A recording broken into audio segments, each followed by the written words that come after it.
کہیں کہ ہمارا رب اللہ ہے، پھر اس پر جم جائیں۔ ان پر فرشتوں کا نزول ہوتا ہے، نہ کوئی غم کرو نہ خوف، خوشیاں مناؤ جنت کی جس کا تم سے وعدہ کیا گیا تھا۔ اللہ کی ربوبیت پر اطمینان جب انسان کو ہو جاتا ہے، میرا رب اللہ ہے، ربی اللہ، انسان کے لیے نہ کوئی کھٹکا، نہ کوئی خطرہ، نہ کوئی خوف، نہ کوئی حزن۔ جو کچھ ہو رہا ہے کس کے اذن سے ہو رہا ہے؟ اللہ کے اذن سے۔ اللہ کے اذن کے بغیر پتا تک نہیں ہلتا۔ یہ کوئی اندھا بہرا مادہ نہیں ہے جس سے مجھے کوئی خوف ہو۔ اندھا بھینسا چلا رہا ہو اس سے تو ڈرنے کا ہر انسان کو ڈرنا چاہیے، نہ معلوم کس کو ٹکر مار دے۔ لیکن نہیں، اس کائنات کو چلانے والا ایک سمیع و بصیر خدا ہے، وہ جو میرا دوست ہے، میرا ولی ہے۔ اللہ ولی الذین آمنوا یخرجہم من الظلمات الی النور۔ اللہ اہل ایمان کا ولی ہے، ساتھی ہے، پشت پناہ ہے، مددگار ہے، حمایتی ہے۔ بتائیے جسے یقین ہو جائے کہ اللہ میرا مددگار، اللہ میرا محافظ، اللہ میرا پشت پناہ، اللہ میرا حمایتی، اس کے لیے کوئی خوف ہوگا؟ اس سے کوئی ڈر ہوگا؟ میں مثال دیا کرتا ہوں ایک بہت سادہ پنجاب کے دیہات کی۔ تو بڑا چودھری ہے اور کوئی غریب کسان ہے۔ اس غریب کسان کے جانوروں کو ہر وقت اندیشہ ہوگا چوری کا، کوئی میری بھینس کھول کر نہ لے جائے، کوئی میرا بیل کھول کر نہ لے جائے۔ لیکن جس کے بارے میں یہ سب کو معلوم ہو کہ وہ جو بڑا چودھری ہے وہ اس کا دوست ہے، اس کی بچیا کو کوئی خوف ہوگا؟ اس کی بھینس پر کوئی ہاتھ ڈالے گا؟ اسے کوئی اندیشہ ہوگا؟ نہیں۔ کیوں؟ کہ وہ بڑا چودھری، بڑا اس کا یہاں کا سردار، جاگیردار، سب کو معلوم ہے وہ میرا دوست ہے، کوئی میرے خلاف اقدام نہیں کر سکتا۔ اس دنیا میں یہ چھوٹی سی بات اگر آپ کے دلی اطمینان اور سکون کا باعث بن سکتی ہے تو ذرا تصور کیجئے۔ میں لفظ تصور استعمال کروں گا صرف اس لیے کہ اس کا ہم جس کو کہتے ہیں ادراک اور شعور کر نہیں سکتے، اگر کے ساتھ کر سکتے۔ اگر یقین ہو کہ اللہ میرا مددگار اور یقین ہو کہ اللہ ہر آن میرے ساتھ ہے، پھر کوئی خوف؟ کس کا خوف؟ کوئی شے اللہ سے بالا تر ہے؟ کوئی قوت اس سے زیادہ طاقتور ہے؟ کوئی اس کے ارادے کو بدلنے والا ہے؟ کوئی اس کی مشیت کے آڑے آنے والا ہے؟ یہی بات ہے جو حضور نے فرمائی۔ یہ ایمان کا حاصل ہے لب لباب، کہ دیکھو اچھی طرح اس بات کو ذہن نشین کر لو، اگر تمام انسان مل کر تمہیں کوئی نقصان پہنچانا چاہے نہیں پہنچا سکتے مگر جو کچھ اللہ نے لکھ دیا ہو، اور تمام انسان مل کر تمہیں کوئی نفع پہنچانا چاہے نہیں پہنچا سکتے مگر وہ شے جو اللہ نے طے کر دی۔ آپ پھر میں کہوں گا ذرا طاری کیجئے، اسے فرض کیجئے، اسے سوچئے۔ اگر اس حدیث پر ہمارا دل ٹھکا ہوا ہو تو کسی سے ڈر ہوگا؟ یہ مجھے نقصان نہ پہنچا دے، یہ میری رپورٹ خراب نہ کر دے، یہ میری انکریمنٹ نہ رکوا دے، یہ میرا یہ نہ بگاڑ دے، یہ میرا یہ نقصان نہ پہنچا دے۔ اس کا ڈر، اس کا ڈر، اس کا خوف، اس کی خوشامد، اس کے لیے جا کر طرح طرح سے اپنی عزت نفس کو ذلیل کروانا اس کے سامنے، یہ سب کچھ کیوں کرتا ہے انسان؟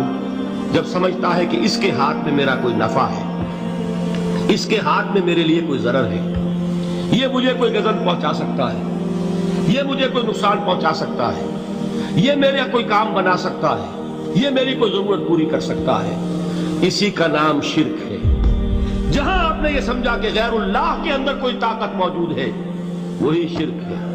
بتوں سے تجھ کو امیدیں، خدا سے نومیدی، مجھے بتا تو صحیح اور کافری کیا ہے؟ شرک تو یہ ہے۔ جس پر بھی تمہیں یہ خیال ہے، کلمہ ہے یہ کلمہ سوم، لا حول ولا قوت الا باللہ، ذرا اس پر دل کو کبھی اگر آپ تصور کریں، پھر فرض کریں، دل ٹھک جائے اس پر، کوئی طاقت نہیں۔ یہی بات تھی جو شیخ عبد القادر جیلانی رحمۃ اللہ علیہ نے اپنی وصیت میں اپنے بچے سے کہی. 11ویں دینے والے ہیں، لیکن حضرت شیخ عبد القادر جیلانی کی وصیت اور تعلیمات کو کتنے لوگ ہیں تم جانتے ہو؟ یہ جن مقامات تک پہنچے ہیں وہ کس چیز کی بدولت پہنچے ہیں؟ انہوں نے جو پیغام دیا وہ کیا تھا؟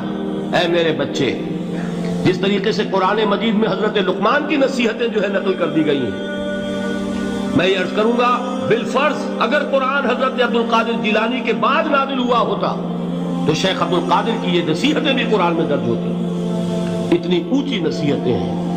اے میرے بچے، اس حقیقت کو ذہن نشین کر لے، لا فاعل فی الحقیقت ولا مؤثر الا اللہ. اس کائنات میں نہ کوئی فاعل حقیقی ہے نہ مؤثر حقیقی ہے سوائے اللہ. کسی شے میں کوئی تاثیر نہیں اگر اللہ نہ چاہے. آگ جلا نہیں سکتی اگر اللہ نہ چاہے. پانی ڈبو نہیں سکتا اگر اللہ نہ چاہے. زہر ہلاک نہیں کر سکتا اگر اللہ نہ چاہے. کوئی چیز فائدہ نہیں پہنچا سکتی اگر اللہ نہ چاہے. تو در در پہ کیوں سر جھکاتے ہو؟ در در پر کیوں جبیں سائی کرتے ہو؟ سب کے سامنے کیوں ہاتھ پھیلاتے ہو؟ ایک اللہ سے مانگو.